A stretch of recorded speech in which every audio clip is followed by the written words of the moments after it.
Welcome to the love-infused ravings of Bach.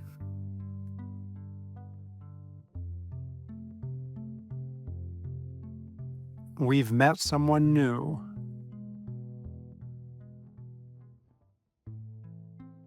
How incredible during this time, the very challenging task of not having our attention activated all the time, and the very subtle call of our true selves, the subtle call of the self to return, or to let go of all our beliefs and just return to now, find ourselves now, as now. Just find now, be in the now. Not even in it, just be now. And there's not a big deal. It's not like, okay, I'm going to be now. It just is. It's just letting go of everything allows you to find it. Not looking again. It's such an important lesson, to realize ourselves because it's always tempting to look. But it's letting go. It's letting go of the search, letting go of the belief that what I'm looking for is somewhere else or some other time. And so much of it comes into the nervous system, right? The nervous system has to allow us to be present without it being full of anxiety, full of the unresolved tension in the nervous system in the form of beliefs, mostly, I'm guessing. But it's always that core belief, right, that's so painful that I need to find peace and I don't know where it is.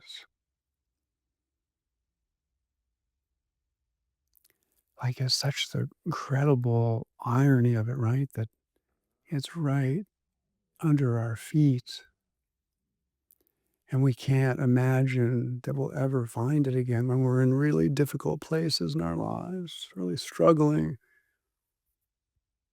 That thought can arise, I'll never be free, I'll never find peace. And I guess for the vast majority, that's true. Or, not much sustained peace. Only because of the mind, right? The belief in thought. I mean, that's the whole game there. Our attention on thought, our belief in thought causes stress. And our letting go of those beliefs is peace.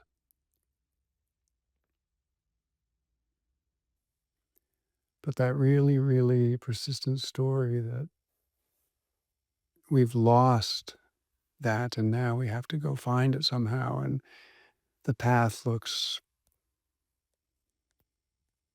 undoable, like so, not, you can't even see it's so far away, seemingly, from how we are in that moment of real suffering.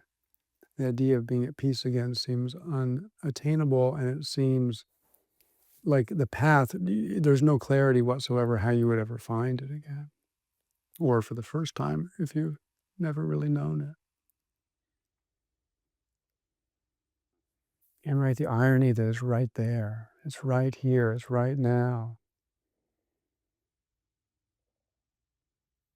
And that just doesn't seem possible to the mind. That doesn't make any sense. So as long as we're following the mind's instructions of how to find ourselves, it'll never happen.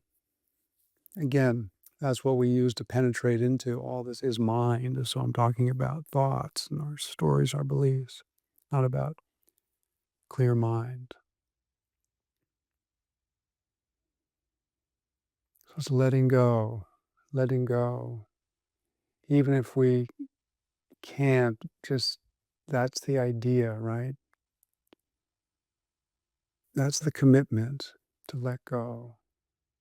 And that understanding will mature in us. But in my experience, letting go always feels the same. It's unexpected, I think, as part of its nature. And the relief of it is indescribable. And the beauty and the gratitude. Jesus. So just letting go any way we can, to our stories. I don't have to let go to friends, whatever. We're letting go of our stories. That's what takes our attention. That's where we live the majority of our lives, is listening to the stories and as thought in thought form, right, in our minds. That's what we're letting go of. When they arise, we're not letting them take us on some kind of hayride, right? That's what we're letting go of. We're letting go of our interest in our stories so they don't rob us of being present. We're not letting go of the things we love in life. I mean, certainly we could talk about that we love our thoughts more than anything. I think Katie says that's our religion. I love that. We're letting go of our stories. We're letting go of the belief in our stories and letting the gravity well of presence start to attract us.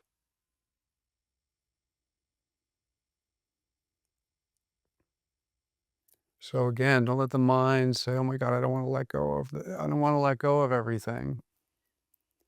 How could love, how could presence, how could our true nature ever ask us to let go of the things we love? Truly love. Of course, that doesn't make sense. We're just letting go of the stories which aren't true anyway. They're just stories. They may feel true. Something may have happened years ago that you're still replaying as story now. It's no longer what it was now, it's just a story. The event happened years ago. Not to discount it. Obviously, the story is the residue of it. The story has become that event.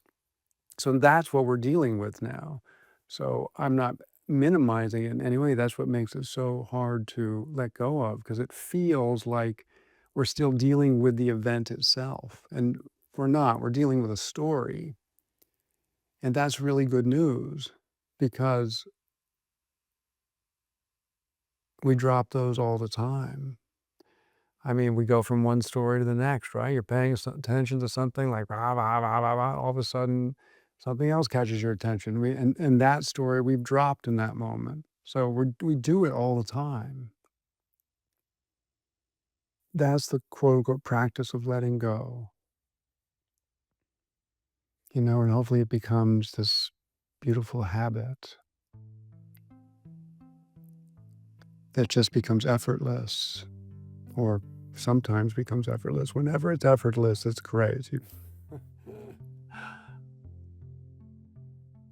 And we're just not interested in the stories. And it's mostly because we've fallen in love with presence. Yes, the drama is old and exhausting, but it's what we loved, it's where we had all our attention, but we've met someone new. And this is true love.